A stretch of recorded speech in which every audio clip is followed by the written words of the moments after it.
Herren und Damen, willkommen in Graubünden. I hope my pronunciation was correct, but these are probably the only words in Schweizerdeutsch that I can tell, because I'm not of these places. But yesterday, I had a very nice meeting with a local driver who told me that it is Davos, not Davos, as they say in the British way. It's like Paris and Paris. So these are the only notions that I learned in this wonderful first day here in Davos. My name is Angelo Scorza. I'm a journalist specialized in shipping, transport, port and logistics. I come from Genoa, Italy. And I'm very grateful to Murat and his wonderful wife, Irene, for inviting me to moderate this smashing session about mobility and transportation. Yesterday I had the chance to watch the first day and also have a look around Davos. As a journalist, I must say that I feel like a boy in a toys shop. There's so many things to see, to watch, to tell. Very, very amazing. Atmosphere is fantastic. Outside the weather is freezing, but I'm sure we can warm the atmosphere very soon, because I got a wonderful panel, 8 people, coming from different areas, but all focused on the same topics, which is mobility in different modes: ship, road, rail, combined in intermodalism. Another thing I would like to say that as an Italian, you know that we have great fashion and great food. And whenever I go abroad, I'm always concerned, what shall I eat? Shall I die for starvation? But I must say that the Caspian food is very excellent. Congratulations to the cook. Especially for Davos. Okay. For the cold weather, a lot of energy. So, Murat will tell in a short something more about the meaning of this Caspian Week. I just say that this is the third edition, and they were able to gather 84 speakers and over 1,000 participants. So it is a great success. And also the format that they choose, and Murat will tell what is the goals of the conference, is very unique and successful. Before we start going deep in the topics, I think you will not escape a short marketing presentation of my company, because I'm not just friend to them, but also have a role in this industry. So if I can start my presentation to tell you why I'm here. I hope it works. What do I have to point? Can anybody help me? Presentation ship to shore. Evgenia. Otherwise, I will tell. Okay, I think you can start. Technician? What is a technician? Okay, fantastic. Too early for technicians. So okay. Oh, great. So, what is a ship to shore? Ship to shore is my own initiative. It is an online-only magazine that I founded 15 years ago. It deals with all kind of transportation, both freight and passenger, also interconnected in the way of intermodalism. It has 2 versions, Italian and English. It is updated every day with single stories and news, and we have a weekly magazine illustrated with pictures at the end of the week. Of course, we deal more with the Italian Mediterranean topics, but we also consider worldwide topics. Just to give you a few figures about what we are, we have over 2 million page views last year, with a big increase, double-digit increase, and we have over 500,000 single users.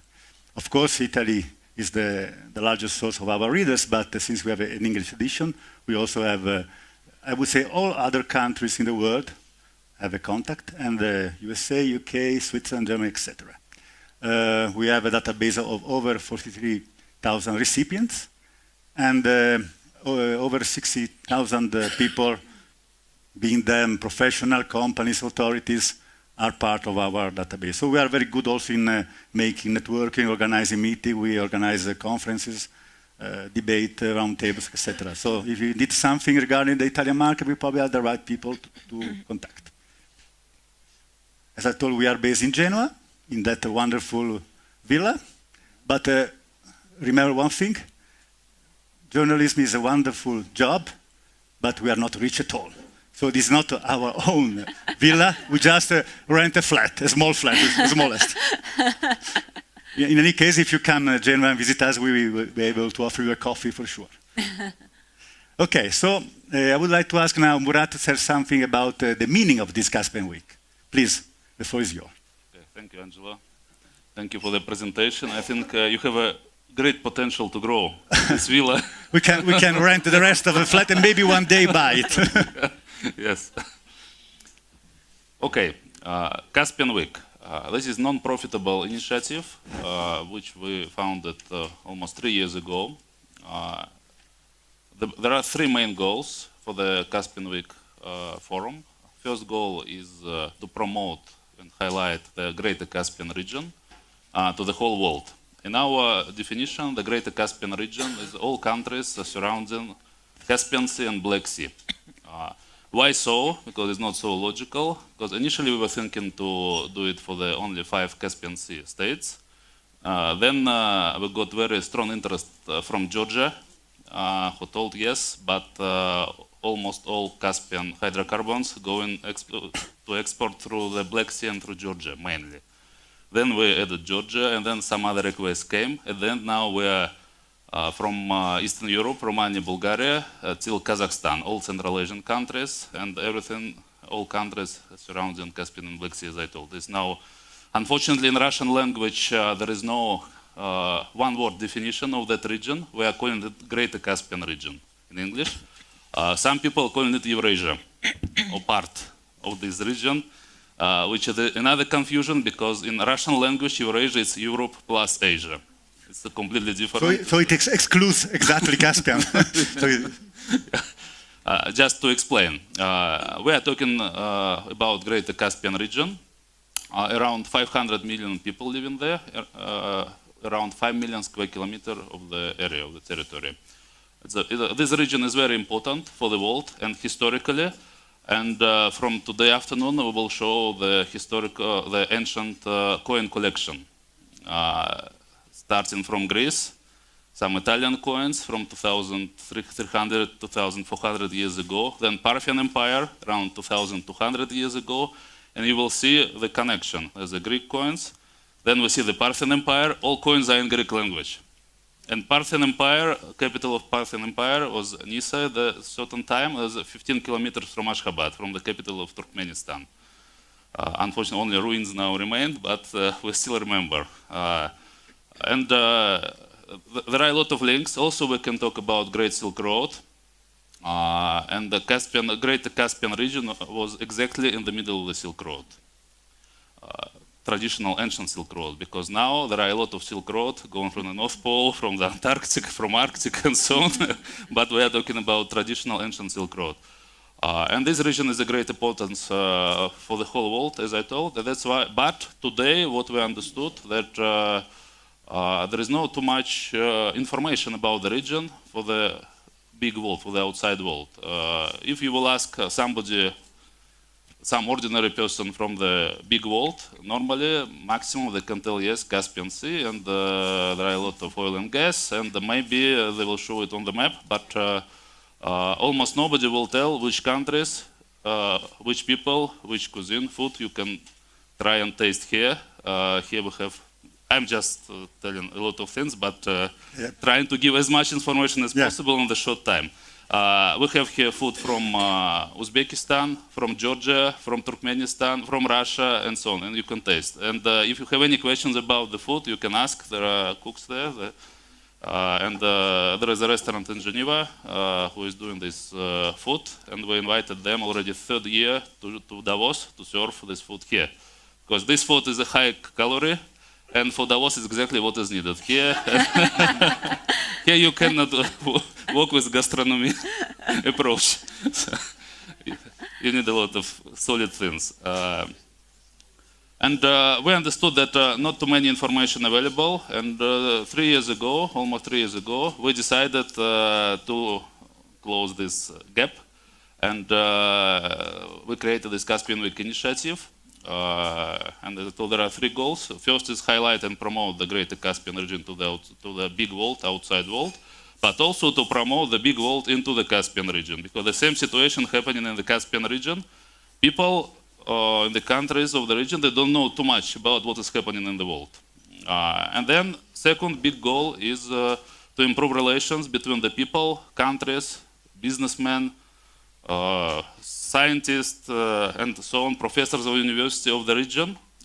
Because what we see, there are a lot of hidden and open tensions in the region.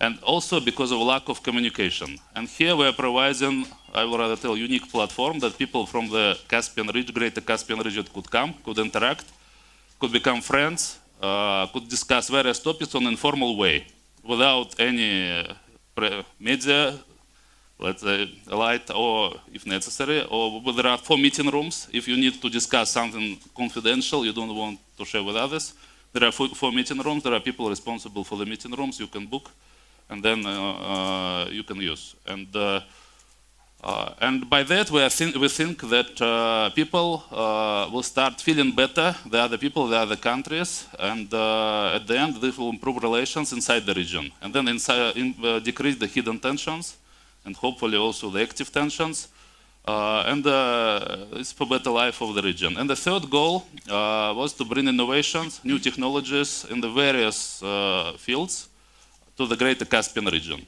Because there is a lack of, unfortunately, lack of technology, lack of education, lack of financing or investments we can see in the region. This is a big problem now. This we're also trying to help to solve this problem. Now, just a few words about the Caspian Week Forum. This year we will announce the creation of the Greater Caspian Foundation. It will be official foundation, a non-profitable foundation registered in Geneva with international approach, but it will be a separate presentation. Also, this year, our friends lawyers, they prepared a nice concept and nice presentation about Caspian Arbitration Center. There's another problem which we see in the Greater Caspian region. All countries would like to impose their own law. And nobody knows outside in the world what it is about. And then there's also reducing potential investments, potential economic cooperation. People are coming, then let's say in Uzbekistan, you should work as per Uzbekistan law, in Azerbaijan, Azerbaijan law, and so on. And we would like to do, we invited the legal team, and they prepared the initiative how to do this more uniform and more as per international standards. And a lot of other things. I think it will be very interesting for you to be here. And thank you for coming from the whole world.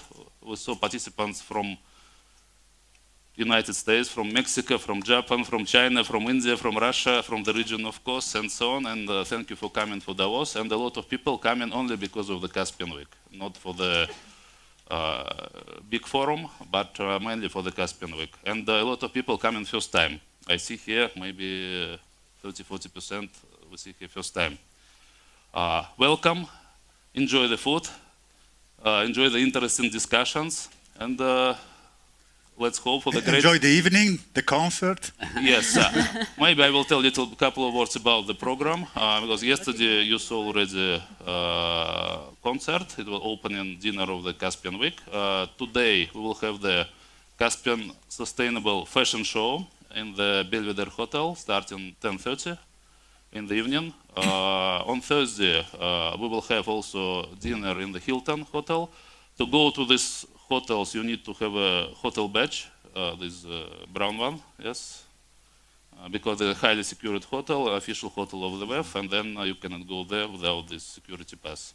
That's why participants who need this, please ask ladies here on the check-in, on the reception.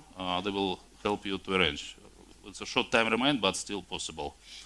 And then during the week, we'll have full days from 7:30 in the morning. You can start to have breakfast here. But in Davos, to find breakfast also will not be easy job.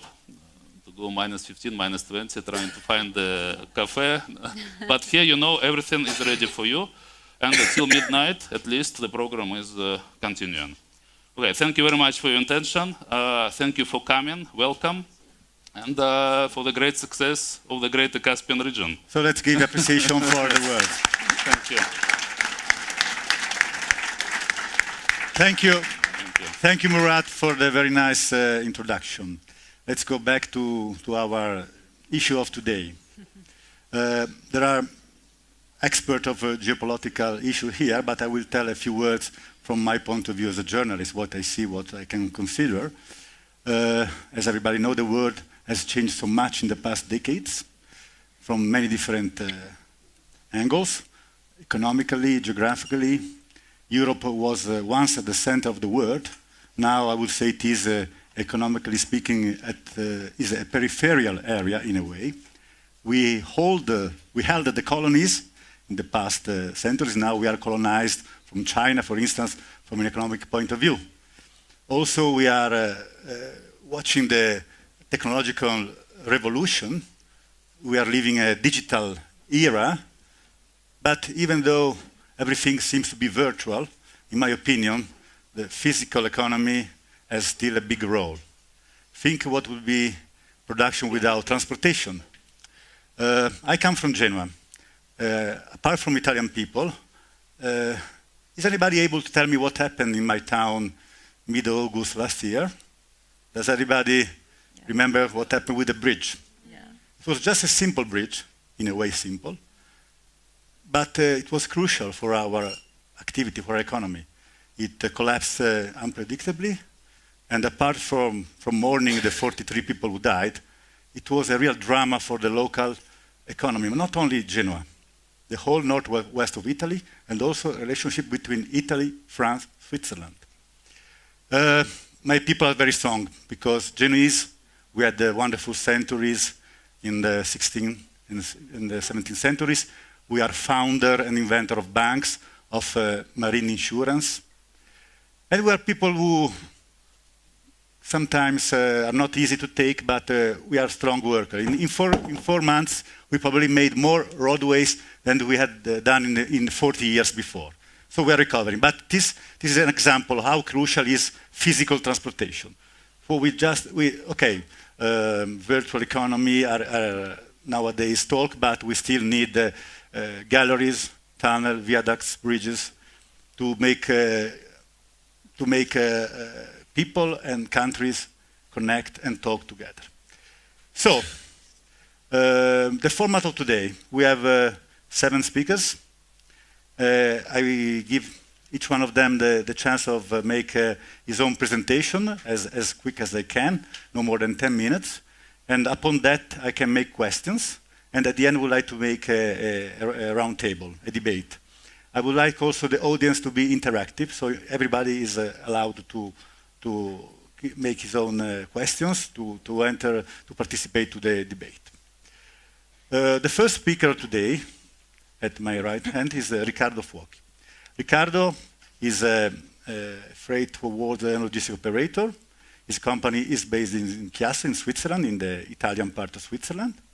The name is OMLOG International. Ricardo has got a long-standing relationship with Asia, especially with Hong Kong. And we tell something more about his view of transportation and probably talk about the land bridge between Europe and Asia. So the floor is yours, and this is the tool that you have. Okay, thank you, and good morning, everybody. I thank Angelo and Murat for inviting me to this important conference. I am the CEO of a logistics organization, as Angelo mentioned, and I'm also the chairman of the Italian Hong Kong Business Association. So my view on the Belt and Road Initiative, which is a topic I'm going to discuss today, is also from the Hong Kong point of view. Okay, what is a Belt and Road? Yes. This one? Okay. To move in. Yes. If you prefer, you can stand it up. Yes, maybe. Okay, Belt and Road Initiative, which was called Silk Road or One Belt, One Road, was announced by Xi Jinping in 2013 and is a massive plan of investment in infrastructure, connection, railways, motorways, connecting Asia to Europe. Recently, the Belt and Road Initiative has been embedded in the constitution of China, just to show the importance that China is giving to such a massive project.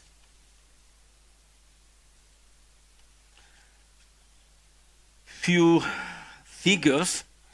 Belt and Road involves 31% of the global GDP, about 62% of the world population, 33% of the global trade. So it's, I think, the largest initiative, the largest plan and project ever seen in the world.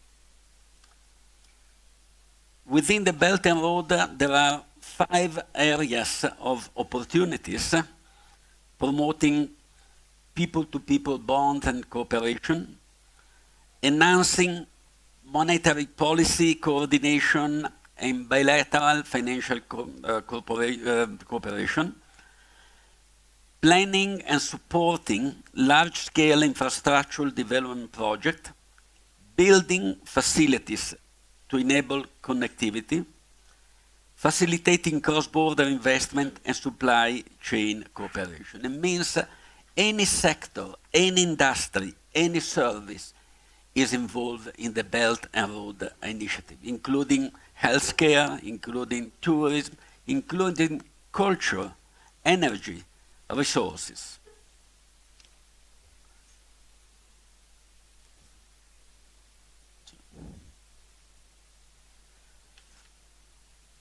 The original scenario of the Belt and Road is comprehensive of 6 economic corridors joining China and the Far East to Europe, and 1 maritime road connecting Asia to Africa and then entering into the Mediterranean.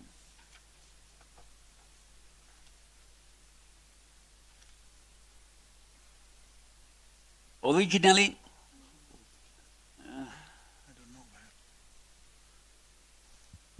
sorry. Okay, the corridors are connecting China with Mongolia and Russia. There is a New Eurasia land bridge corridor that you can see on the map.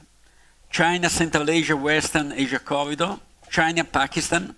China, Indochina Peninsula corridor. Bangladesh, China, India, and Myanmar corridor.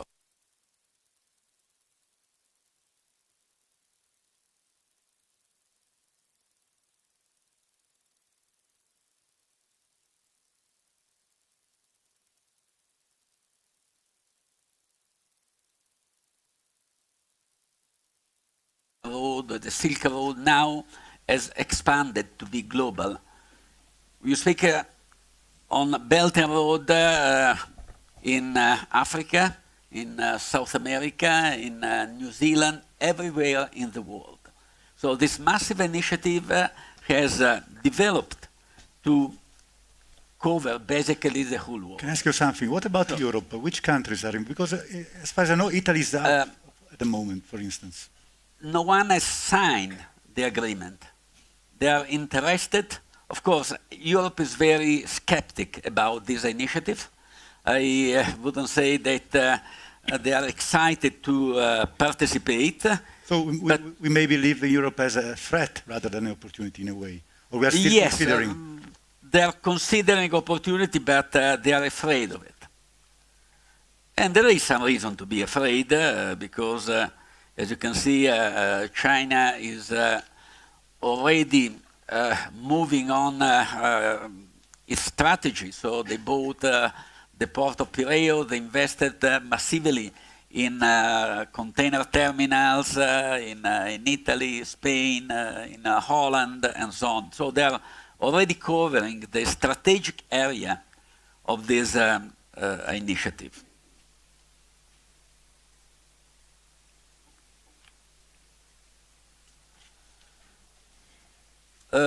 Since it was launched 5 years ago, Belt and Road has been constantly evolving.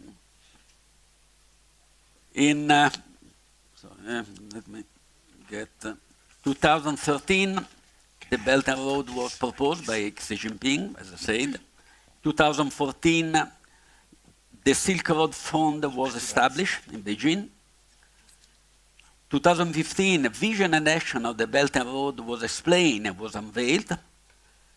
2016, the Asian Infrastructure Investment Bank was formally established in Beijing, and is not a Chinese bank, is involving most of the countries of the world. Also, Italy is participating with 2.57%, so it's invested a substantial amount of money.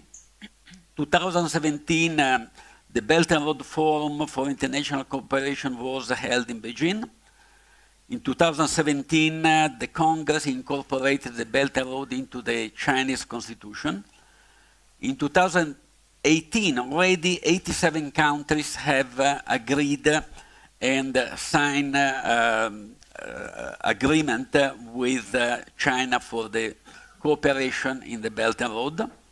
In 2019, and also in the 17, Belt and Road Summit was held in Hong Kong.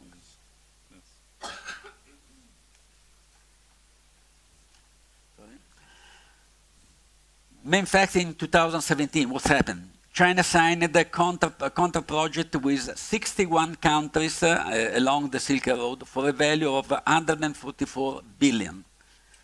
China trade with BRI countries was up to 17.8% year to year, for a total value of 7.37 trillion of renminbi. China enterprises invested over 14.4 billion in 59 countries, and merging and acquisition Chinese from China overseas recorded the value of $42 billion.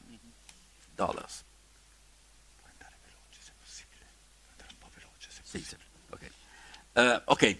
What are the opportunities? Opportunities, as I said, are in all the industry, all the area of business. Along the Belt and Road, there will be created the logistic park, free trade zone, industrial park, and Chinese investors are massively investing in developing industrial park, for instance, the China-Belarus Industrial Park, China-Oman Industrial Park, Malaysia, and Korgos. Korgos in Kazakhstan is due to become a sort of Dubai in the center of Asia. Try to speed up. Okay, talking about the railway connection. Railway is a very important factor in the Belt and Road Initiative. The railway service allowed to connect Asia to Europe in 14 or even in 12 days, cutting the transit time by 20-25 days compared to the ocean freight. But it's not only a connection between China and Europe. If you consider the development also of regional railways, in future it will be easy. In few days you can ship goods from Europe to the center of Asia, to the Kazakhstan, to Uzbekistan, and so on, and vice versa. So the trade between Europe and these countries will grow dramatically. Currently there are 59 cities connecting in China, connecting 49 cities in 15 European countries.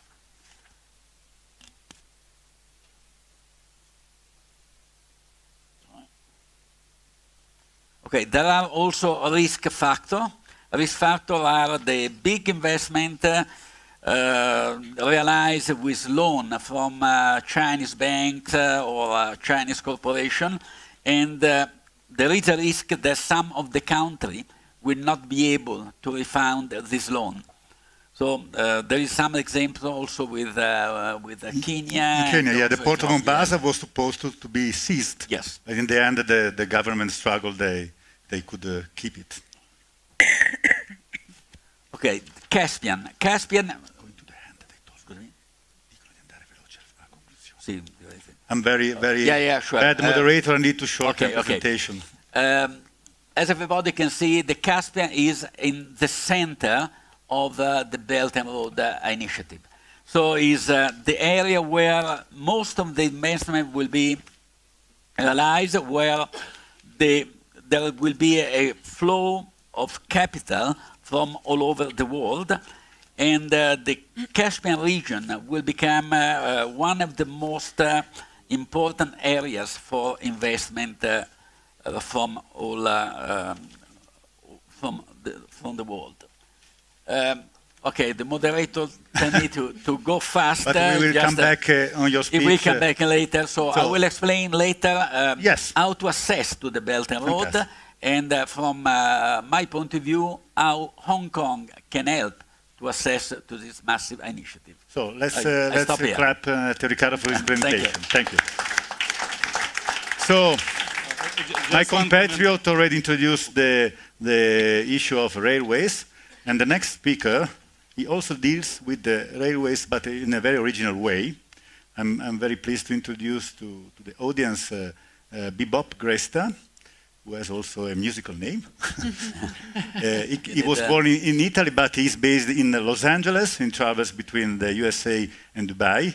He's the CEO and founder of Hyperloop. Chairman, sorry, the note was wrong. So, Bibop will tell us something about his very, very original initiative. Yeah, thank you very much for having me, and thanks the audience, also the few millennials that will be following me through the streaming. They continue to, don't worry, you will see me in 20 seconds, and the rest they will be checking their mails. So thank you very much for having me. I would love to talk to you about the Hyperloop. How many of you doesn't know what the Hyperloop is? Please raise your hand. It's fine. We are among friends. It's not. I don't take it personal. You're not at school. Nobody will be questioned. It's fine. Security, remove these bastards, please. Anyway, for the one that doesn't know what the Hyperloop is, it's fine. I'm joking. And take your name. There's a video. Let me show you the video. If it's it's just 2-hour video. Don't be scared. Play. There's no video. That's amazing. Okay. Right. So before going into the video, I have to say that proudly my team put this slide saying that the last announcement was seen by 1.7 billion people, the release of the capsule. And 7 billion people saw the general news, following the news about the Hyperloop. I think it's page view probably, because we are 7 billion in the front. Let me play the video. Imagine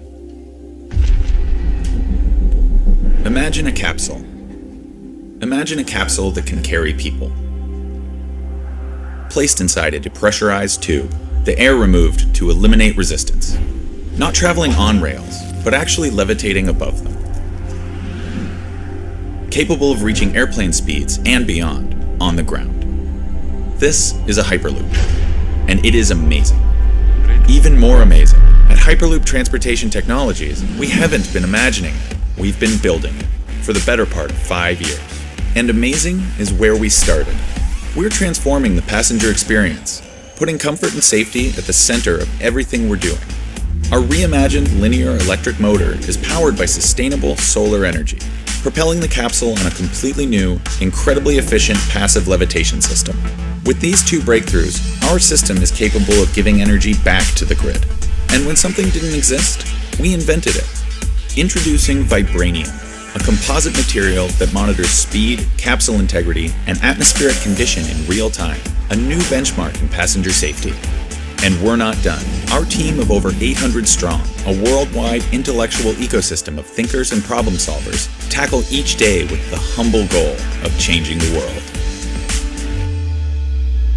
With its speed and efficiency, the Hyperloop will rewrite the rules of travel and mobility. But that's just one side of the story. There's another side that will have a far greater impact. It's the side that redefines how we connect with one another. Where distant friends become neighbors, countries become neighborhoods. And everybody who inhabits this big, crazy world of ours grows a little closer together. Just imagine that.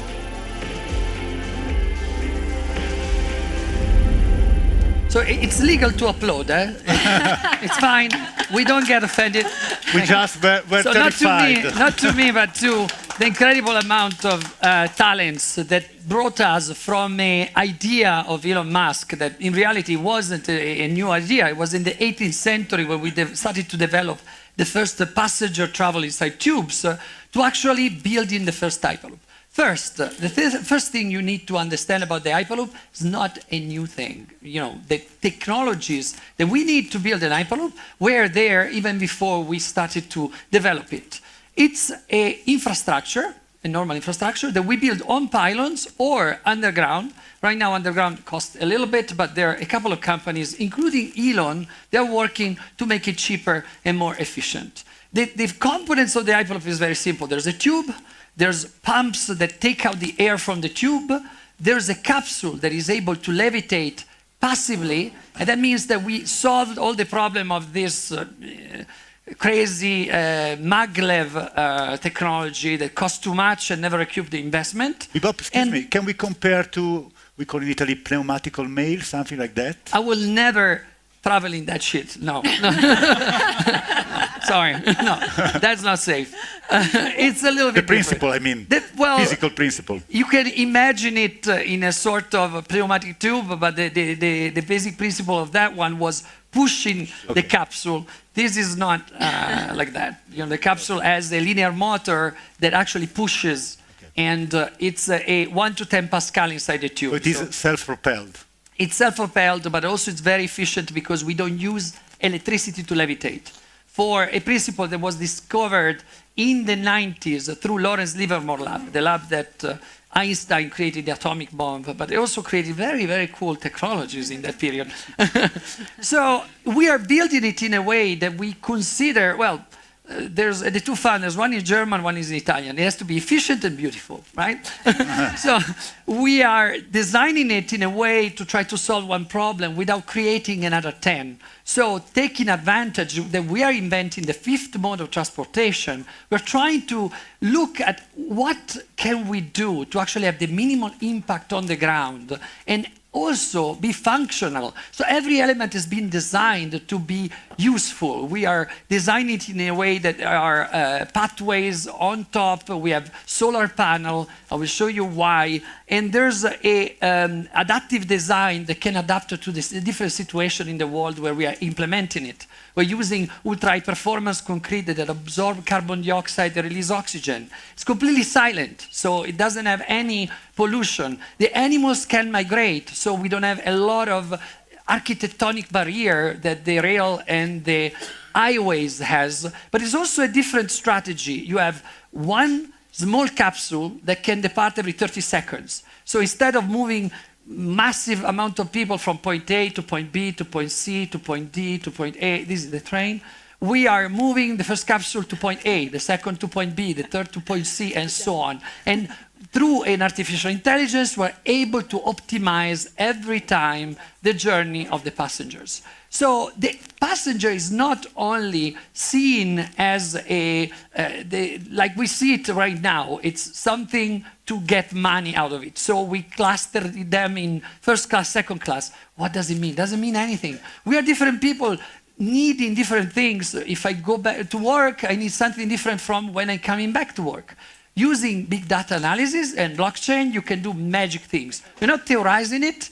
we have built the first capsule. This is a piece of jewel of engineering. The airline industry has reached 60% of carbon fiber after 30 years of working on it. That's how you fly right now. We reached 80% at the first iteration, and we're already building the second one. But we have been able to work with the biggest insurance company in the world, and now with the biggest certification agency in the world, not only to certify the risk assessment, but also having an insurance that can cover everything about the Hyperloop. And we have proceeded with TUV to actually work on a framework to have the first Hyperloop regulation in the world. The passenger experience has to be different, frictionless. A lot of the things we do at the station doesn't make any sense. Why we're queuing, everything seems to know where we are going except our luggages. So we're staring the carousel while it's probably delivered somewhere else, in Botswana maybe. And we're using a combination of renewable energies, solar, wind, kinetic energy, regenerative braking, and in some climates where the solar panels are not efficient, we use geothermal. The combination can create up to 30% more energy than we consume. That means that we have a giant power station that happen to transport people. Why the rail industry is not doing this? I'm not inventing anything. This is the legacy that we have in the planet. After we started this project, the way we did it, it's incredible because we didn't raise as much money as we can and then spend it as fast as we can. We did a call to action. We said, whoever has the knowledge to help us build this, we'll give you stock option. What happened after is magic. More than 900 people from 42 countries joined our team. They're working minimum 10 hours a week. And they are continuously working in their companies, Tesla, SpaceX, Boeing, Aerospace, Lockheed Martin, MIT, Stanford. We have the top brains in the planet. They said we are the biggest crowdsourcing company in the world. I don't like this. This is the one way to see it. The way I see it is that we are the biggest effort that humanity did to put together the best minds in the planet to solve one of the biggest problems of humanity, that is transportation. But we can solve all the other problems in the same way. If we put together our best minds, not building walls, but building bridges, we can actually solve all the problems. And 45 of the top companies in the world joined our team in the same way. Now, where are we? Are we talking about decades? No, we're talking about years. We signed deals with 11 countries, and in some of them, we are actually implementing the first Hyperloop. And these are the tubes that you probably saw. We are delivering 3 tubes a week in Toulouse. We have a 350-meter prototype track where we are certifying our capsule. The capsule has left, you probably saw these images. This is the tube arriving to Toulouse. This is a big tube, probably. Yeah, that shows you that it's big. This facility, together with the building that the government gave us, is the first R&D center in Europe. And the capsule has just left Spain, where we built it to actually go to Toulouse. Is the last time that she will be breathing the air of Earth, 100,000 Pascal, because as soon as we put it inside the tube, she arrives into the space-like environment where we will be starting the testing and certification. The pumps are there, all the components are ready to actually start the first Hyperloop travel. And we are looking in an incredible milestone. 2019 will be the year of the Hyperloop, so stay tuned. Brazil gave us another big building for R&D for logistics, so they have been able to actually get from a big tender that we did. Where are we? We signed 3 commercial deals, one in China, one in Ukraine, and this is particularly relevant for the Silk Road, because one of the Silk Road that we are analyzing actually involves an Hyperloop system.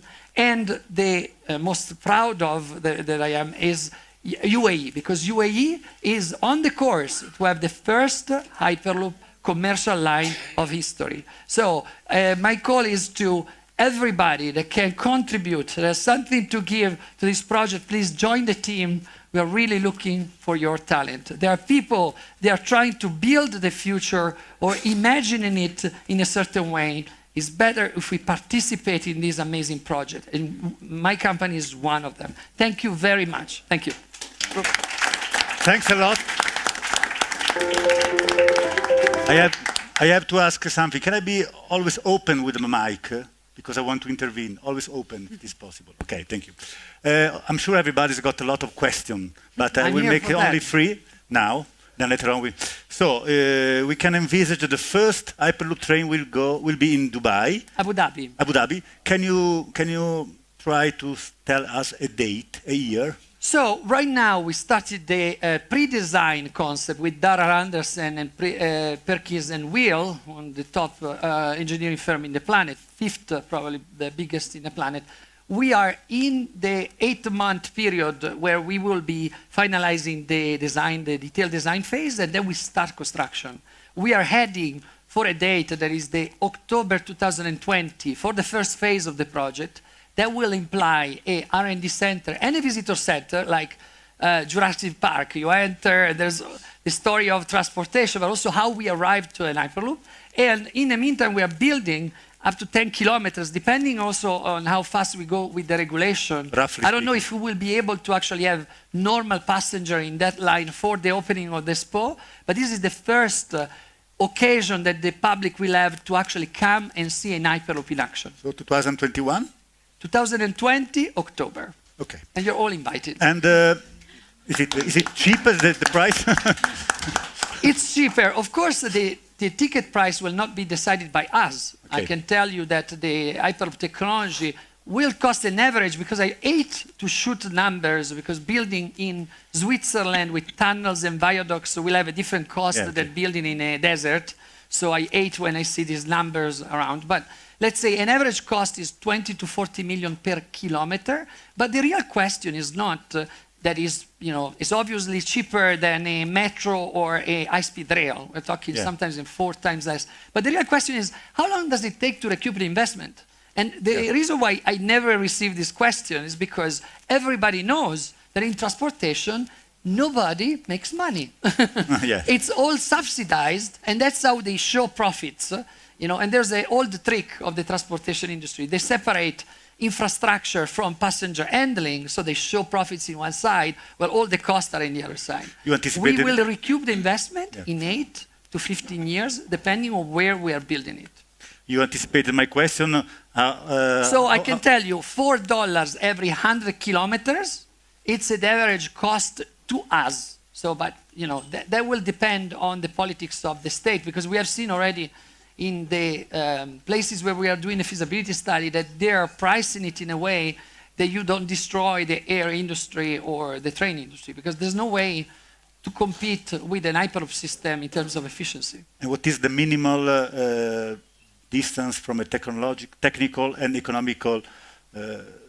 We have a urban version and an intercity version. And imagine a 10-kilometer module that can repeat forever. So the module is 10 kilometers. Yeah. Okay.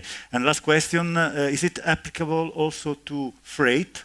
Absolutely. Okay. We have a big effort on freight. We can transport 4,000 TU a day, but the reality is that for tube, so you can put up to 7 tubes on the same infrastructure. So we're talking about volumes that are unprecedented on the earth. But it's not only about the speed and the amount of freight that you can transport. 30% of the food in Brazil get wasted during the transport. So you can imagine an Hyperloop as a guaranteed throughput, because we protect it in an environment that is vacuum. We use vacuum actually to protect our food. And you can transport. For now, we are banning all the dangerous stuff for a policy, but all the rest of the, Hyperloop can transform just in time instead of inside the city among megalopolis and nations. So maybe in the not next but the past future, we can envisage a Silk Road all made by Hyperloop, maybe. That's what we are discussing. Okay, thank you so much. It was quite long, but very original, as I told you. Now, again, about the Belt Road Initiative and all its perspective, I'm happy to introduce Mrs. Irene Pivetti. She's the president of Only Italia, logistics and trading operator based in Milan. She also has, if I can mention, a political past. She has been the youngest president of the House of Parliament in Italy some years ago, correct? But now she's an operator, so she's an entrepreneur, and she talks as an entrepreneur. She's not here to raise any vote.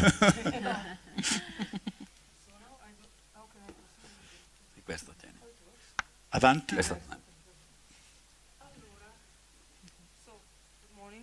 Everybody, unfortunately, I do not speak German at all, so I need to speak English and to make myself understood. So I don't remember exactly which was the title that I posed to my speech when I've been called by Angelo, but now I decided that this could be a synthesis, and this could be enough, and then I can say goodbye. That's what I want to explain. So, very, very short introduction to Italia. I started as fundamentally as a network of companies providing services for small and medium enterprises in Italy in order to enhance their business relationship, mainly with China and with foreign markets, but remote foreign markets. Now, the changing model from time to time, now only Italia is a group of companies providing services to, like a sort of a business infrastructure to any kind of company, in very different kind of fields. Such as food, furniture, and style, of course, fashion, like traditionally is considered the areas of made in Italy, but also technology transfer, and we develop also industrial parks. Presently, we have 3 offices in China, and we are operating in different other towns where we do not have office stabled.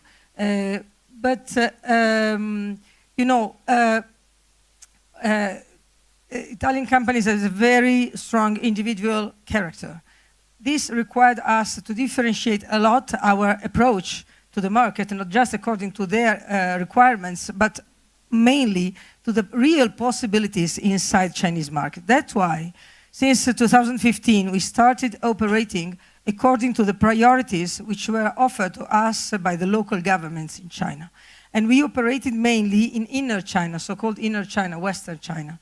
That part of China which has more opportunities to develop and maybe more difficulties as an approach, but very huge landscape in front of us. We received also an acknowledgement by the former president of the Italian Republic, Giorgio Napolitano. We are very proud of it.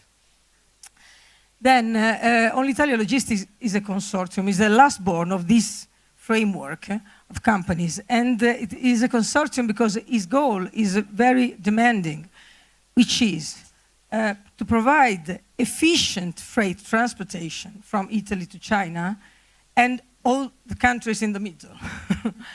In this moment, Italy, as well as all Southern Europe, is fundamentally a subsidiary, is fundamentally the second line by comparison to German. All the freight goes to German first, and then from German to, eastbound, no matter which country. This is not only, of course, business-wise unacceptable, unbearable, too expensive, inefficient. We can make a long list of this. And so I was a user of it. I needed for my company clients to this kind of transportation. I said, well, okay, China wants freight transportation. We have good clients. So where is the train?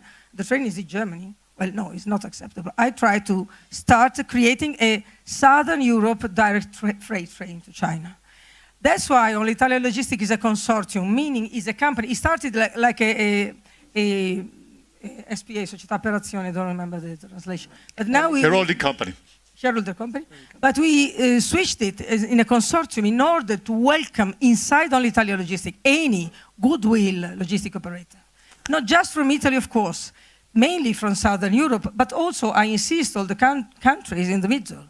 Because, of course, once you start investing for a block train, which is a very big investment, and you can collect products to export from different logistic operators, so you have the critical mass. Then you have also the will to stop in the middle and to make friendship and to enhance business also in the middle. That's why I'm so happy to be here today also. It's one of the reasons why. This is just a map of possible of services that we operate now, but for this technical part, I ask Mr.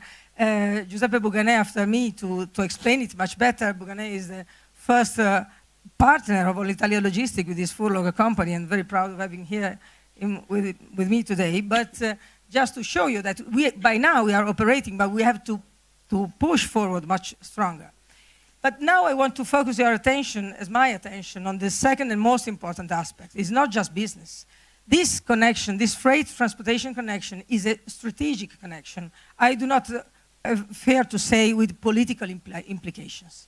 We have heard something about the Silk Road Initiative in the beginning of this morning. It is very, very interesting to go deeper in that, to understand the huge, number of implications of Silk Road Initiative and of our becoming a part of it, thanks to efficient freight transportation between Southern Europe and China. The maps that you showed in the beginning, which the second corridor, which was so-called connecting China and Europe, is connecting China and Northern Europe.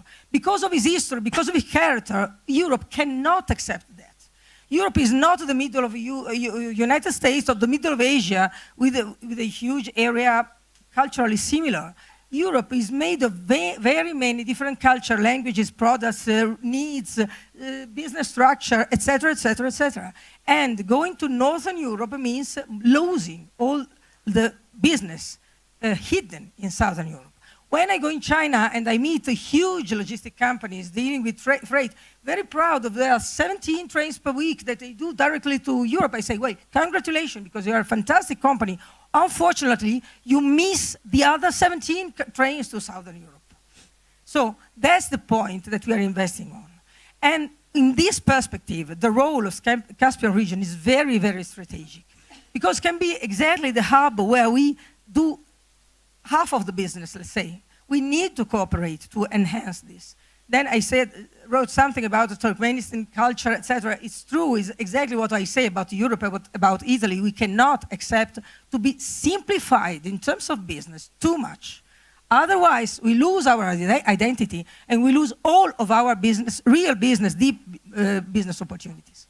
So I wanted very, very rapidly show you a few maps of this so-called Silk Road, from Marco Polo's travels in the 13th century to other more recent or more ancient paths. Here we already see more or less half of the idea of President Xi Jinping, because the Southern Silk Road and the Maritime Silk Road are already there. They're missing just the first two up, the Central and Northern Asia Silk Road. This is the Silk Road during the Han Dynasty, 2 centuries before Christ, 2 centuries after Christ. More northwise, but not so north, because this is south. South of Asia is not north, okay? Then again, this is the modern idea when China invented the 2 Silk Road in the northern part of Asia. Because of modern technologies and because of the power of the economic power of Northern Europe. But the real Silk Road is down there. The concept of Silk Road, by the way, is not a road, it's not a way, because the ways are the ways of pilgrimage of ancient Europe. This is an idea which was launched first by Goethe in the 18th century as a concept, a cultural concept. So, according to this concept, recently have been added 2 so-called Silk Road, but they are not Silk Road at all. No silk went from China to Sweden in the past, never. So. And then there are some local interesting variations, such as Ukraine asking for a new Silk Road cutting off Russia because of political reasons, of course, etc. And last thing, then I am nearly finished. Last thing, when we speak about Silk Road, please remember another of the 4 programs of President Xi, because a Silk Road program is just one program. Then there is the Yangtze River program, the Jinjiangji program, and the 16+1 program. We just speak about the Yangtze River program. Yangtze River is this river, until Liang, is, so to say, like an arrow from east to west.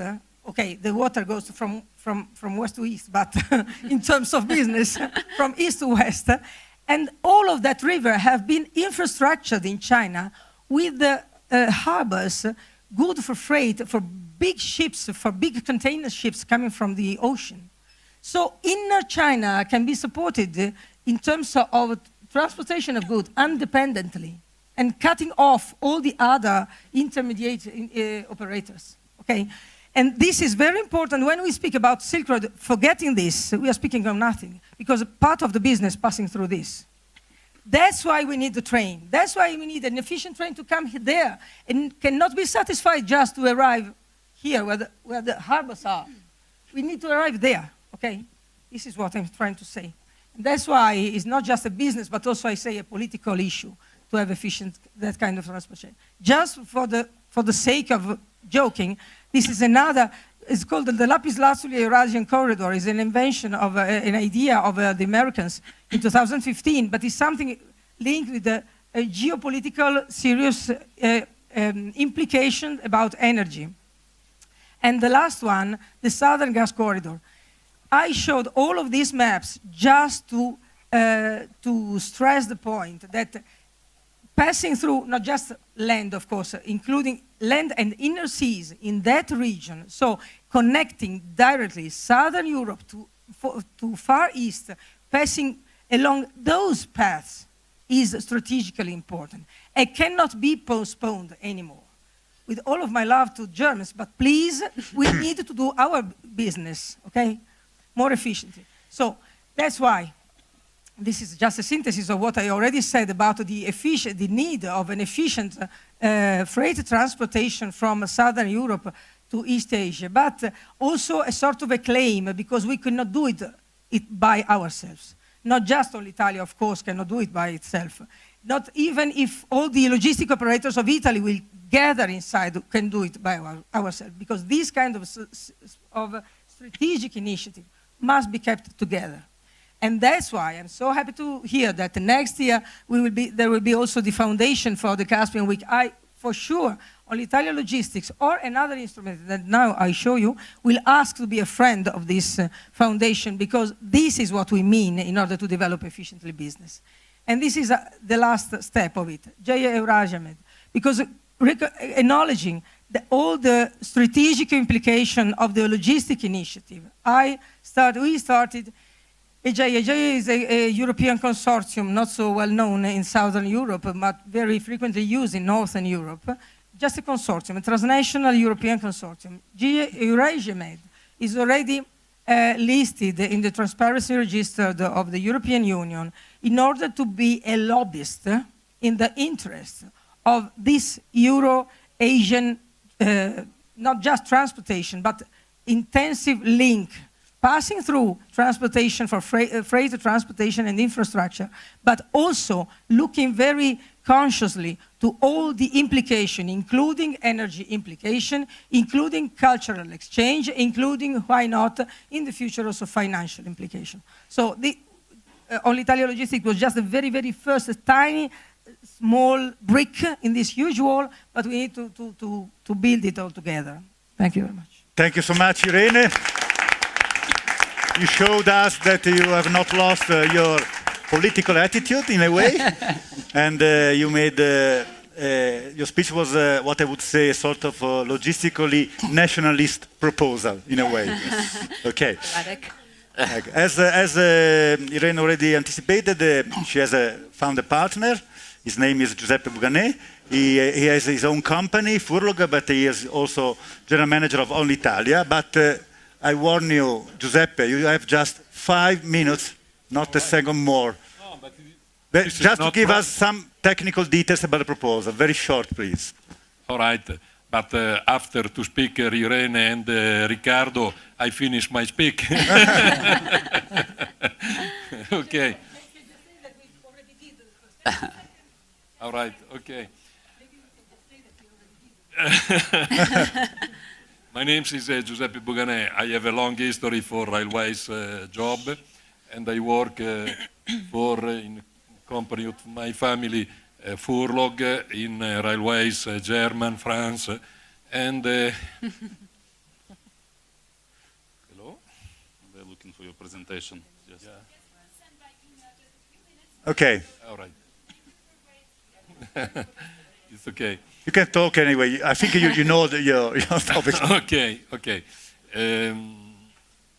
The concept for explaining the President Irene for create a new way is perfectly, because new only north to connecting the China to Europe, and the south, if it has arrived through Hyperloop, maybe. Okay, this is a little startup after 10 years ago, and in 2008 the first block train from Hamburg to Pekino, and first time for analyze the good way. New, after 10 years, exist around 30 trains per week for connecting Europe to China. And all train transit to this corridor, Brest. Brest and Malasevice is the border Europe to Belarusian, and this is a very blocked transit. If you want up, you don't have more space. And we analyze the possibility to transfer in different situation to connect it to South Asia. And for this, we project not only Italy to Mala, Brest, Belarusian, but Milano, Verona, and we speak with Mr. Ricardo, Mr. Irene, other forwarder, other customer, or industrial, for create a directly service, because directly service, you have a loss time, you have very suitable price. And we present Chengdu for one destination in central China, for connecting Italy, no transit to Mala, but we speak transit to Zagabria, to Belgrado, transit in Turkey, to Turkmenistan, to other line. The best is Ukraine. But in Ukraine, at the moment, is very joking to Russian, and it's not possible also to transit. No? And okay, I have a very short time, and almost finished. No, okay. You have, in any case, a possibility to download this presentation. The block train load 41 container. Normally, is transit new 16, 18 days, but your reduction 20% price and about 5 days for connecting directly Italy, South Europe. Okay? The merchandise is possible transport new, and maybe after this introduction, maybe it's possible transfer other point. Thank you very much. Thank you, Giuseppe, for being very short and very going straight to the point. Thank you. So we are recovering time because we started 15 minutes late, as you remember. We have one more presentation, and after that we can open our round table. The last presentation is made by Despina Panayiotou. She comes from Greece. She is an old friend of mine, I would say, because we have met in many events all over Europe. She has got a company. She's CEO of Tototheo Maritime. You're from Cyprus? Or no? I'm from Cyprus, but I live between Cyprus and Greece, so it's fine. Okay. And she has a very important role, as people who were here yesterday to watch the first session already met her, because together with Aleksandra, she was a part of this wonderful panel made of all ladies. She is also president of WISTA International. So please go. I think we go back to my beloved world of maritime. Exactly. Okay. Well, thank you very much. Again, thank you for inviting me here. It's a great opportunity. So we do have some, well, all of them distinguished speakers on the panel, and with some amazing stories to tell about the development of transportation in what is being called Industry 4.0, and which the World Economic Forum is gradually and increasingly calling Globalization 4.0. Within this context, we talk about high-speed travel, and efficient transportation of goods. What I would like to add to this conversation today relates to connectivity. And in the industry I work in, the shipping and maritime sectors, the connectivity of the supply and the transport chains.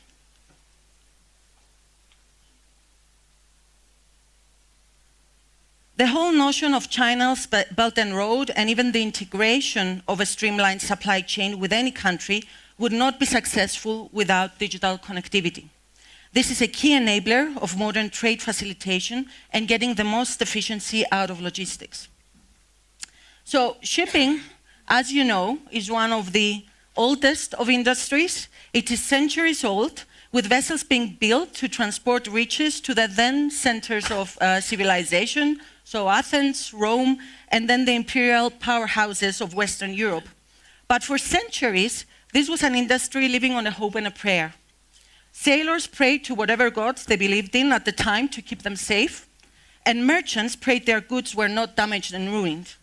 From these fears, a whole industry arose. Human safety issues grew and evolved. National and international regulations eventually becoming the norm instead of the prayers and the sacrifice.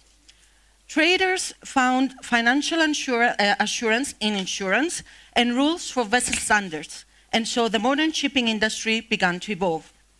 But even then, when a vessel left the port and headed over the horizon, it was out of sight, almost out of mind.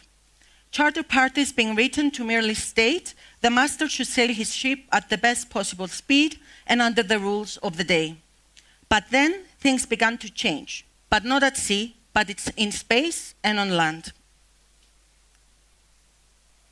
So first came electricity, and with it radio telephony, and the now abandoned Morse code. But then the big change came in terms of what I'm talking about with the launch of satellites in space. It was space technology that began to revolutionize ship safety, ship connectivity, and ship efficiency. That technology grew from a nascent voice technology, telephony capability to modern broadband relatively high-speed connectivity. Ships could be rerouted mid-voyage, information could be exchanged, including the noon report, a daily report of a ship's position, bunkers consumed, and the weather. Today, the ship can be treated like a remote office, and data can be shared, exchanged, and analyzed.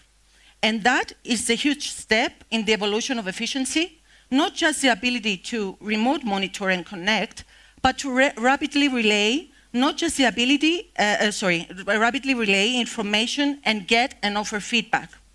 This is now becoming an autonomous feedback loop. It is moving towards machine-to-machine communication, as much as shore-to-master communication, and this is creating a transformation, and with it, the connectivity. Digital transformation started with the idea of big data, but we have soon realized we're talking about smart data, where we find the right information and then the way to understand this information and respond to it. The response is a streamlining of the operations, the ability to share information through the right channels and then benefit from it. Now we see ship owners, ship charterers, ports, terminals, customs authorities, and hinterland logistics providers beginning to share information. There are a growing range of initiatives across the maritime transport chain supporting this. There are young startups that are growing in stature, offering data-led services across the supply chain. They are disrupting existing silos of information hoard. In some cases, they are strengthening the links in the supply chain, and in others, they are shortening the chain. In both cases, they are leading to initiatives of efficiency. This is happening. In many corners of the shipping industry, we see signs of shipping becoming an integrated part of the door-to-door supply and transport chain. Whether it is raw goods for manufacturers' inbound logistics or steel from a foundry to industrial firm, the shipping industry is becoming a part of the holistic chain. So now we see smart contracts emerging, smart contracts where a ship's position at a given time could automatically trigger a charter contract to start or end, an influential possibility with demurrage negotiations. We have the ability to build up blockchain services, and the industry saw a number of projects launched in the last year to test out services and offer them. There are trials on blockchain for banker delivery notification, and services recently launched to help securely store vessel voyage data, the type of information that would go into a black box and have to be recovered from a wreck if there was a major incident. But while all of this is happening and may happen, we do in 2019 need to start looking at the reality from the hype. What are the real benefits and where?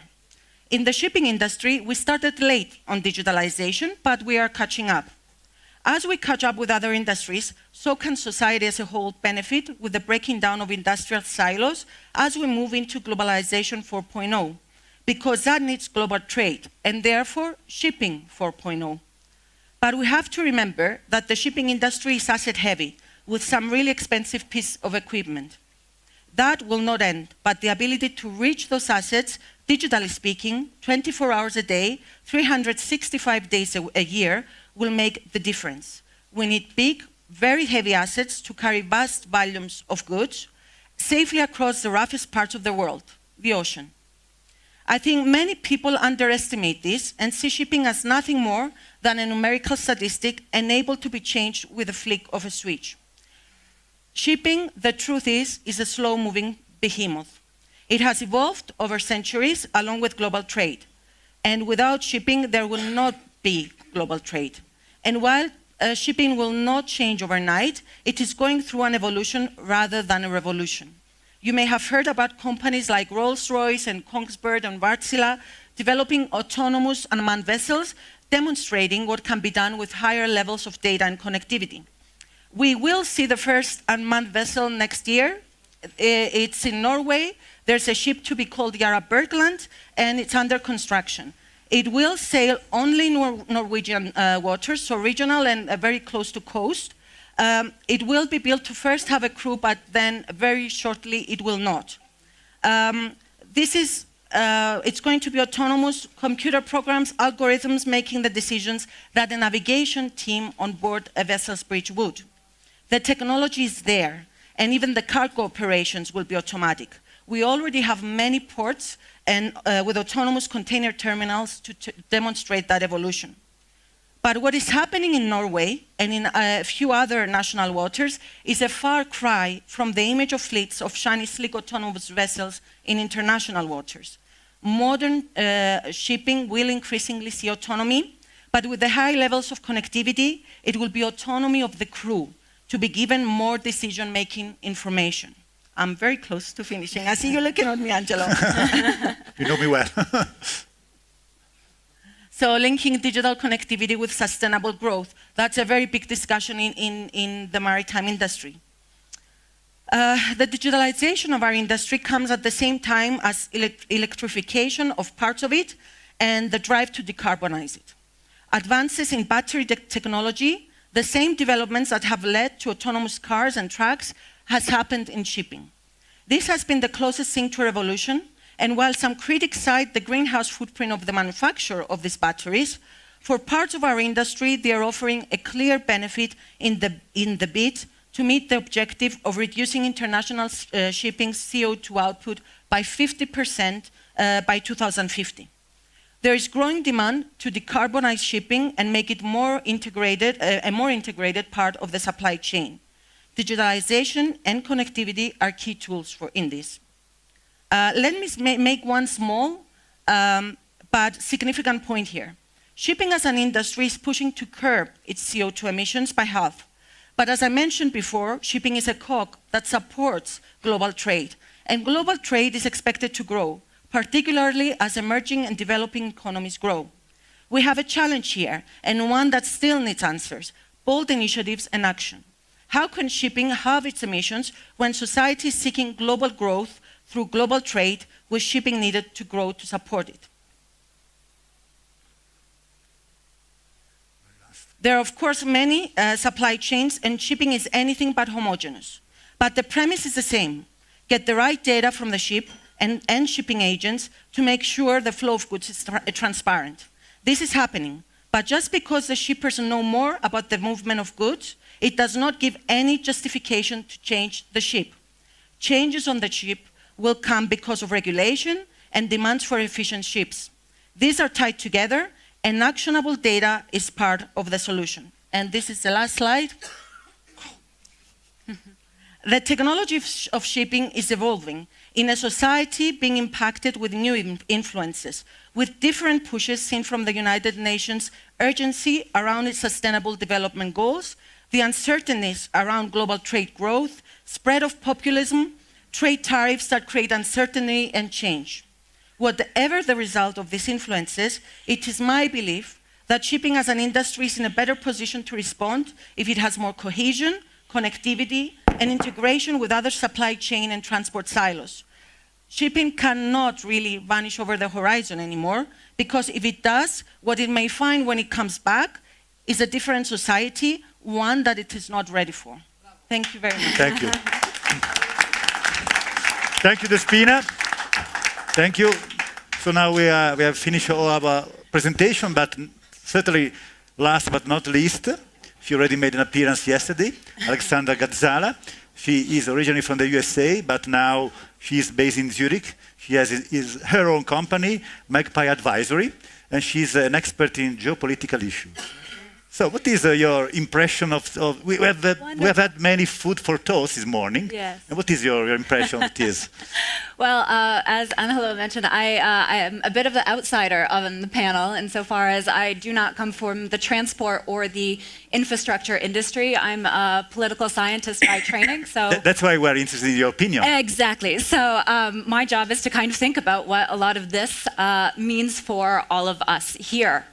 When we think about infrastructure and a lot of the conversations that we've been having this morning, we tend to think a lot about the hard infrastructure, the actual road, the actual route, the actual frictionless tube, which is exciting and very fascinating. We also tend to think a lot in terms of utility. So the utility of a road or a railway, of course, is that it connects two separate points. The utility of an innovation like Hyperloop is that it'll shorten the time it takes to travel between those 2 points.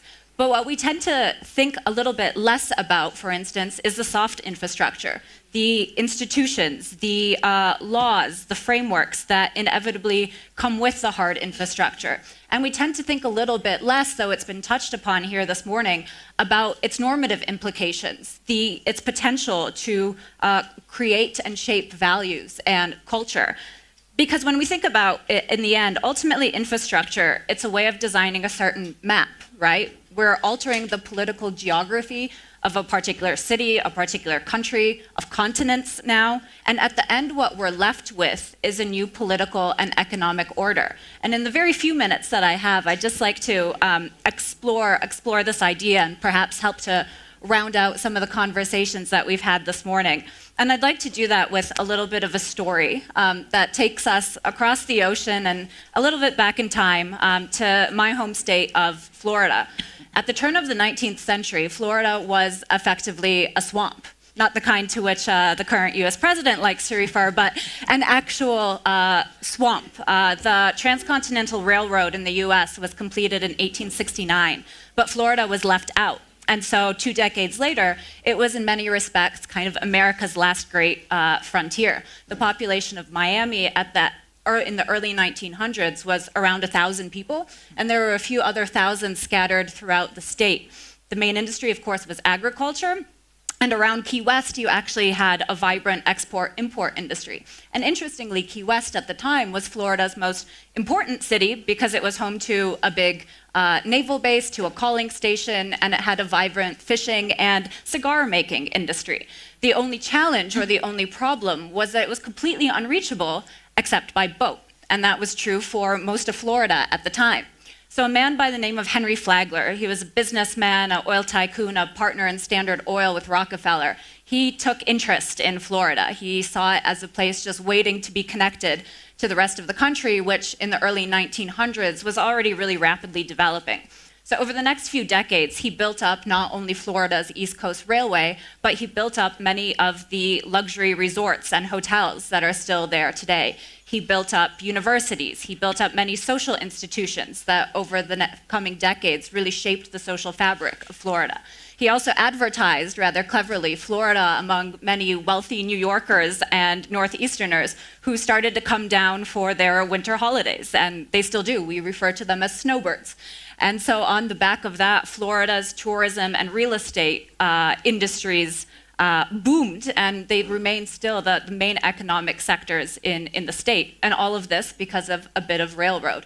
And I tell this story, again, not because it's particularly unique. It's been repeated, of course, throughout history and across geographies. I tell it in part because I'm always happy to sneak in a little bit of Florida history when I have the chance. But I also tell it because, as we've heard, it's being played out, the story is being played out today on an immense scale, the size of which recent modern history hasn't seen. And history, as we know, has lessons. One of my favorite historians, Niall Ferguson, controversial though he may at times be, he has this great quote, if you'll indulge me. He says, "The dead outnumber the living 14-1, and we ignore the accumulated experience of such a large majority of mankind at our peril." And so many of the initiatives and innovations that we've been hearing about today are a little bit like Henry Flagler. They see the world as a place just waiting to be connected. But with these kind of transformations of geographic space, of course, come other transformations, many that have been alluded to today. Bilateral and multilateral cooperation in things like currency, finance, media, education, people-to-people exchanges. In the next few years, decades, for instance, instead of WhatsApping, will we be WeChatting? Instead of Googling, will we be Baiduing? China, along its Silk Road also, for instance, has set up many Confucius Institutes. There are over 50 Confucius Institutes in over 30 African countries. In Europe, there are around 170 Confucius Institutes, which is actually the largest concentration anywhere in the world, then followed by the Americas, both North and South, and then Asia, and then Africa. As we've heard as well, technology comes with and is an integral part of this infrastructure. AI companies, facial recognition, robotics, genetic engineering, and of course, as we've heard, on their own, these technologies are already very disruptive where they are localized. What will be their consequences, as we've heard, when they are more universalized? What will be their unintended consequences? An interesting unintended consequence, for instance, of large-scale road construction in Addis Ababa in Ethiopia, which was also done by the Chinese, was that there was a temporary spike in the number of accidental deaths. And the reason for that was that simply a lot of locals didn't have experience with crossing larger roads with more faster moving traffic. If you've been to many major cities in Africa, you know that the traffic often does the opposite of move. And so on the back of that, the local insurance industries and the funeral business in Addis Ababa saw a spike. So we also need to be thinking about the potential unintended consequences of a lot of what we've been talking about today. And on the issue of technology, what will be the standards? Who will set them? Will they be openness, transparency, reason, accountability? Or is it going to be something else? And if it's going to be something else, what will that something else potentially be? Because in the end, all of infrastructure, at least in my view, is also a political and an economic project. It transforms not only space, but also decisions and cultures and philosophies. And this is as true of the Belt and Road as it is of the Hyperloop, as it was of Florida's infrastructure development, as it is of any infrastructure development. And the bigger the projects, the bigger the transformations, and then the bigger the stakes. So I think as we go forward in our discussion and as we reflect on a lot of what we've heard today, a question that maybe should resonate in our mind is also how do we want the future generation or the future generations to live? Because with a lot of what we're talking about here today, that's ultimately, I think, the end result and what we're really talking about. So those are my quick two-ish cents. Yeah, thank you for the tip. Thank you, Aleksandra. Now, our schedule, before we leave the time to the floor for make his question, is another intervention by Murat, who's also giving us a message and featuring a video, if I'm right. Yes. So, please, the floor is yours. Yes, I think I will stay here. Yeah. Video now, video time.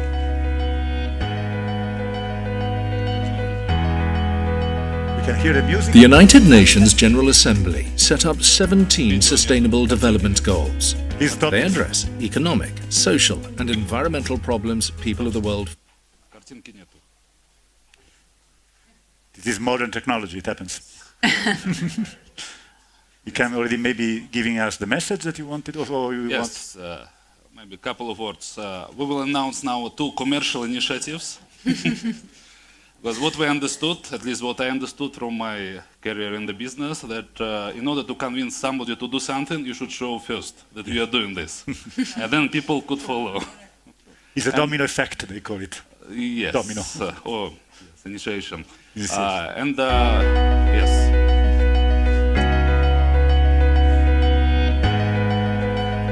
Нет картинки, нет включать. There is no picture. Yes. Okay. Ouch. Yes, maybe in few words I will start. Yeah. Integral Petroleum, our commercial company, we are doing crude oil petroleum products trading in the Greater Caspian region. And because of that business, we decided a long time ago also to develop the logistic component of the business. And I will show and answer to Bibop how to earn money in logistics in this presentation.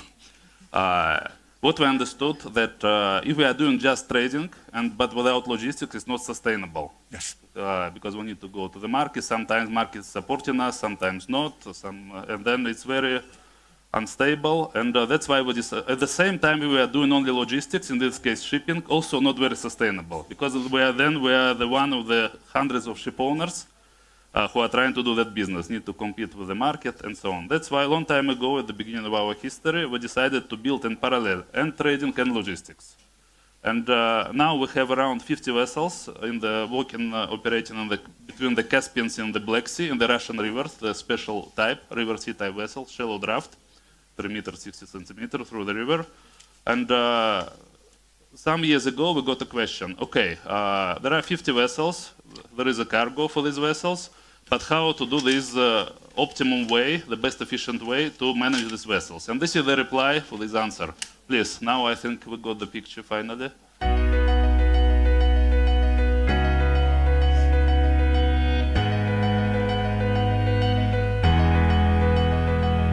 The United Nations General Assembly set up 17 Sustainable Development Goals. They address economic, social, and environmental problems people of the world face. Transportation industry connects the world and makes modern economy global. It impacts 8 of the Sustainable Development Goals directly, and it has indirect influence on the other 9 goals. Better transportation means more efficient economy, positive social changes, and cleaner environment. Our company, Integral Petroleum, transports oil products in Caspian and Black Sea regions. We use a scientific approach to optimize our operations and to contribute to the sustainable goals. Let's have a look at how it works. Every vessel comes with its own capacity, cargo types it can carry, draft, usage cost, and so on. We need to allocate 50 vessels to fulfill orders for transportation in different locations across Caspian and Black Sea regions. Each port has its own costs for cargo handling, visit costs per vessel flag, port stay costs, and drafts limitations. Transportation orders include various cargo types, differ by volume, and have pickup and delivery deadlines. Manual planning took many hours when planning for the lowest possible cost and highest maximum value.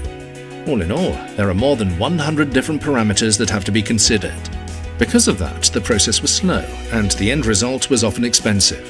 If we forgot one of the many parameters, or there was a new cargo, or a vessel was out of order, or the weather was bad, we had to fix the plan on the go. The operational costs went up. We have found a solution to this problem. Working with scientists who specialize in optimization theories and IT experts, we developed a calculation algorithm.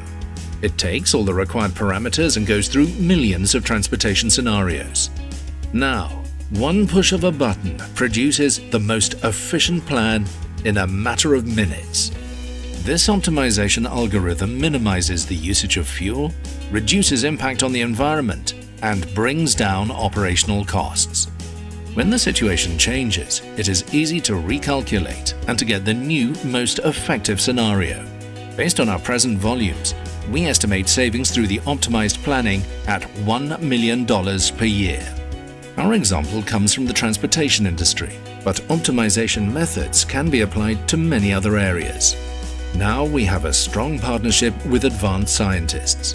We work with computer technologies experts. We have successfully applied optimization methods to our operations and gained knowledge, tools, and experience. You can benefit from our experience. Grow your company and reduce environmental footprint at the same time. We are ready to help you use optimization methods for your business.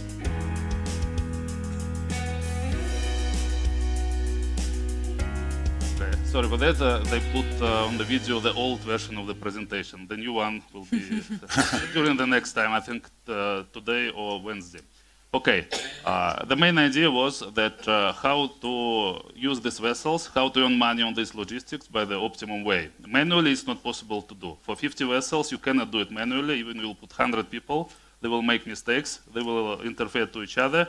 That's why 1 year ago, we decided to do it on the scientific way. We involved scientists, mathematicians, who are specialists in the transport theory, optimization algorithms. And after several months, we got the solution, and now the solution is ready. And already our fleet is working on that. And here is mentioned 1 million, in reality is up to $10 million already savings per annum, only on these 50 vessels, small company in the Caspian region. If we are talking about global approach, we can save really billions and potentially hundreds of billions of dollars only on optimization. Okay, this is one presentation. Now the second initiative, also it's a bit commercial. What we are having now, and Irene told this also, that what is happening today with the container shipments. No, yes. But I think I can, yeah. Yes. It's a nice photo, I will explain what it is about. Yeah. What is happening now with the container shipments to the Greater Caspian region? Normally, because of the absence of the infrastructure in the Caspian region to handle these containers, it's not the cargo owners buying these containers, sending there, and then these containers are disappearing in the region. I visited myself several countries of the region, and I saw that these containers just dropped everywhere on the big area. Somebody building walls from this container. They are cutting this. It's a very nice material. Houses, yeah, houses, this dacha, you know, this, and so on. At the end, thousands and I think hundreds of thousands of the containers, empty boxes, just being lost in the region.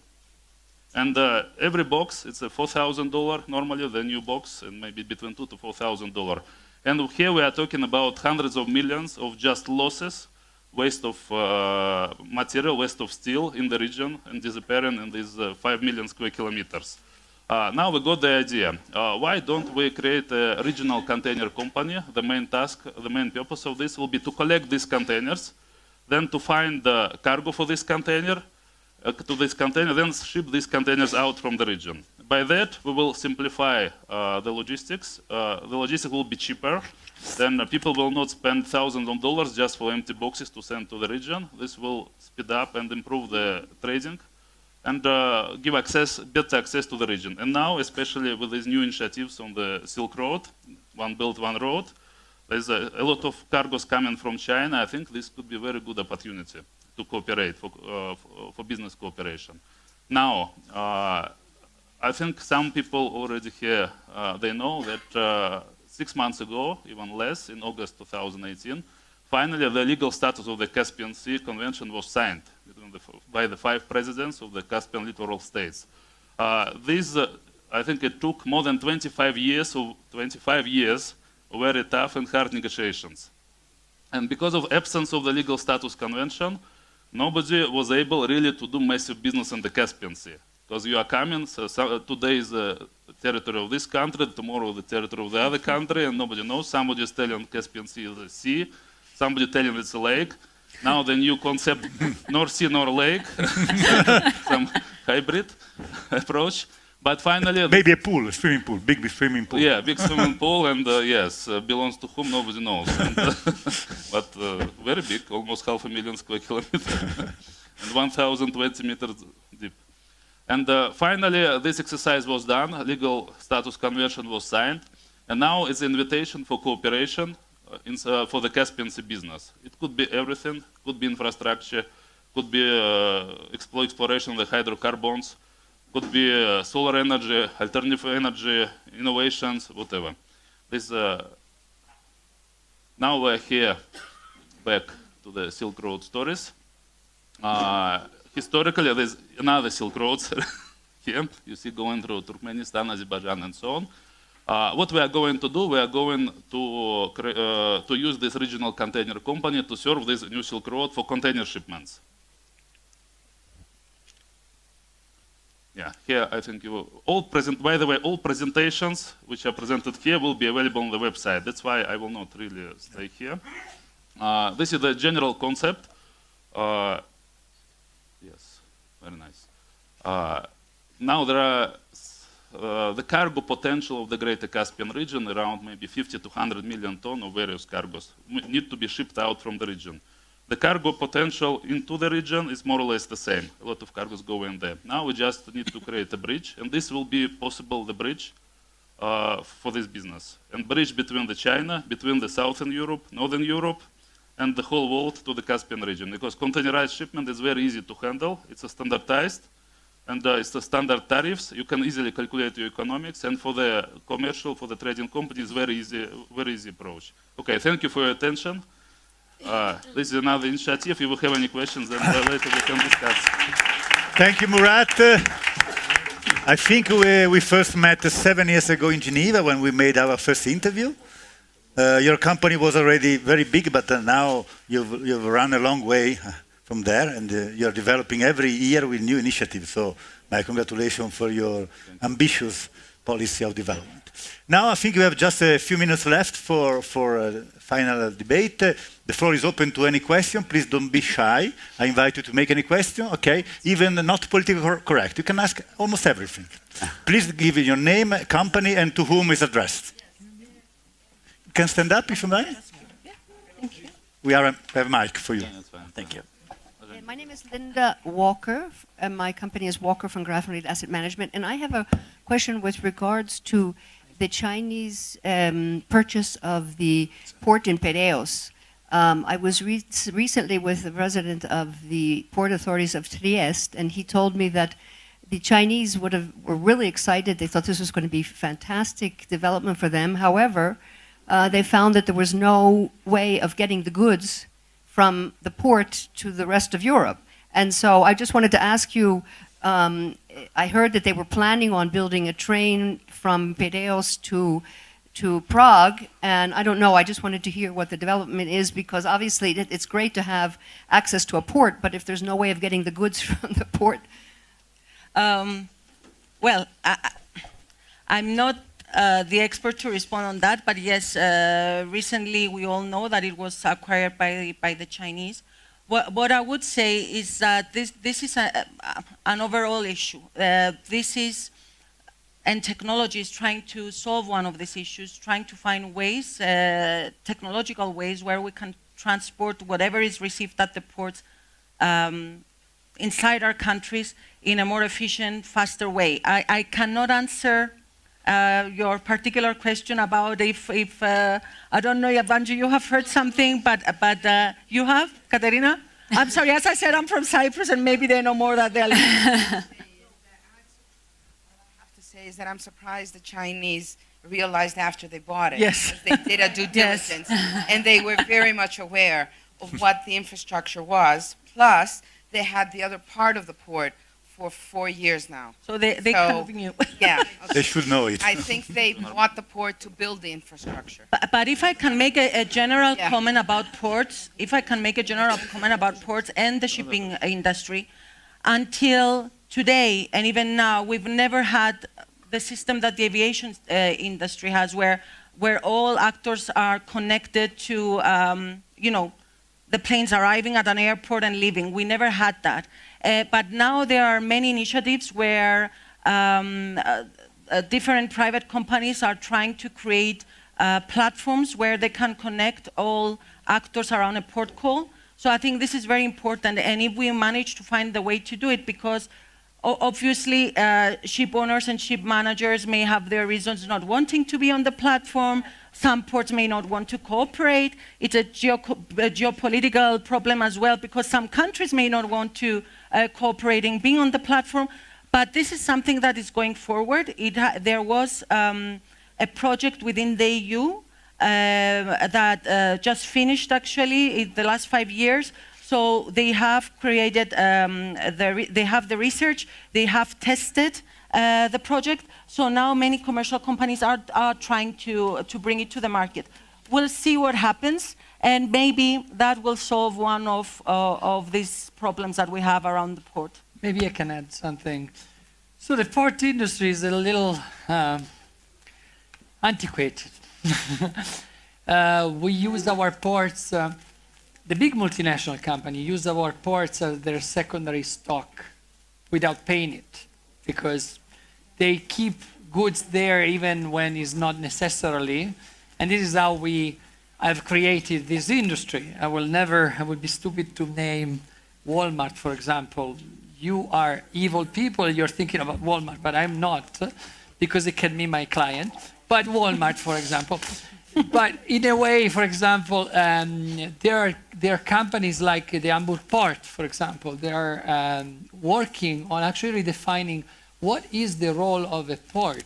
And we just signed a deal with the Hamburg port to actually participate in this job, because do we need a port? You know, if you have an offshore platform that can automatize the unloading on the ships and then ship it through an Hyperloop directly inland, where we can actually move it. Sometimes we unload the boat, load it into trucks, bring it to a station, unload it from the truck, bring it inside the train, and then move it. So it's extremely inefficient. And we're working to actually optimize this process. We are the new kids on the block, so we can actually think outside the box. And that's what we are trying to do. Yes. Please, can you bring the mic to the gentleman and the lady in the third row? Thank you. Thank you. Igor Almazov. I represent ABB Switzerland from Zurich, and I also represent Chamber of Commerce, Switzerland, CIS countries. Okay, my question to Mr. Bibop. Gresta. Yeah. I think you can imagine that ABB is very much interested in technologies. Okay. Yeah, and I will place, quite general question. How do companies like ABB can approach to your project? What is the processes looking? Because we have a representation office in Abu Dhabi, and probably they can do also for you. Absolutely. So it seems you already found a client in a way. Fantastic. So we have an approach that is particularly unique. We launched our partnership program very early on in 2016, when we identified and solved all the technical problems around the Hyperloop. And then we started to actually look on how this can be commercialized in a real scenario. So the partnership programs involves individuals or companies that have the same approach. You can be NASA. NASA is partnering with us, the same that a PhD student from Poland, for example. You can contribute with your knowledge, with your assets, or with your money. And with this, we collected more than 70,000 skilled engineering hours. We collected more than 100 million in assets and more than 40 million in cash. What we really prefer is the aspect of contributing in your excellency, on where you are, really knowledgeable. And the first phase is to align your development. We're trying to actually get really near on what is your vision for the future, because if you are changing it for the Hyperloop, usually it doesn't work. So if there's this alignment, then we can actually work on the contribution model, and it works pretty much everywhere in the world at the same way. Okay, thanks. I think we got time for 2 more questions. The blonde lady over there. Hello, I'm Astrid van Heumen. I am from the Netherlands, Nordic countries. I have a question about people, because this industry is quite conservative, and Bibop already is very attractive for the young generation of entrepreneurs and skilled people, academics. How is the conservative industry making themselves attractive to make it all come true? Because we need it to succeed. Can I choose the one who's going to answer? Maybe Aleksandra, maybe? I'm not sure that I'm the right person to speak from an industry perspective. No, I'd pass that to somebody who can, more in depth. Despina. I can talk about the shipping industry. That has been one of our problems and questions the last few years. It's an industry that is quite traditional, and it was very difficult to attract new people to it. And not only people working shoreside, but also seafarers. We came to the point where we need to start finding ways of bringing the good minds to our industry. I think the development of technologies is helping with that. We already see that the shipping industry is becoming more open-minded. It's more openly concerned because it always has been about the environment, about technology, about diversity issues. So these are concerns of the young people as well. So it's a great way of bringing them closer to us. It's still a struggle. We still have to promote our modernizing industry as much as we can to the younger generation, and this is what we do. I'm quite happy that we have many young entrepreneurs with startup companies trying to disrupt shipping. Of course, they don't all succeed, but that's the case with any industry, I would say. But it is quite a fascinating industry, and I'm under 40 myself. My family, my father was a captain, so I know the traditional side of the industry, but I also work in the maritime technology, so I see the new appeal now. And I think this is the best way, showing that we are a strong industry because we have the tradition, but we're looking forward to the future. Okay, I think thanks to Despina, we have time for 1 more question. There was a hand raised over there, if I'm not wrong. Very last question. Oh, okay, sorry. Hi. Please stand up, your name and company, and very short if you can. Okay, my name is Hélio. I'm from Brazil. The name of company is Now Go Blockchain. I have a question for Mr. Murat. And in our company, use the Internet of Things with blockchain for supply chain industry. Are you thinking to use the Internet of Things with blockchain to avoid the loss with the containers? Yes, of course. It's very easy, and by the way, this week we are going to sign a partnership from the company from Geneva, also called WISTA. They exactly having this technology which we're asking, because they are putting the chips on each container, and then this chip could generate the signal, and then you can trace this container, you can know where is this container at any moment of time. And then there is no any possibility to lose the container. And of course, all data then being recorded to blockchain, and then you cannot change the history also. Then you are going in and you know where this container was for the whole history of it. This tracking system. Yes, of course, we are working on that already. But there are also sensors for containers. I mean, measuring the temperature if that's needed, or so there is. It's not only location; the full information about 100 parameters from each container, and the online mode is going. The signal is going. You can get it, and you can put it into the blockchain. You can know everything what is going on with your container, especially on this 5 million square kilometer where a container could easily be lost. And here you can trace, you can know online where it is. Yes. Okay, thank you. I think we run now short of time. It was a 2-hour full conversation. I'm very grateful to the organizer first for the opportunity, to the panels, very high caliber panel. Don't disappear because a few of you will be chosen for the interview at the television. And of course to the audience who stayed very interested for the whole time. So thank you so much and see you next.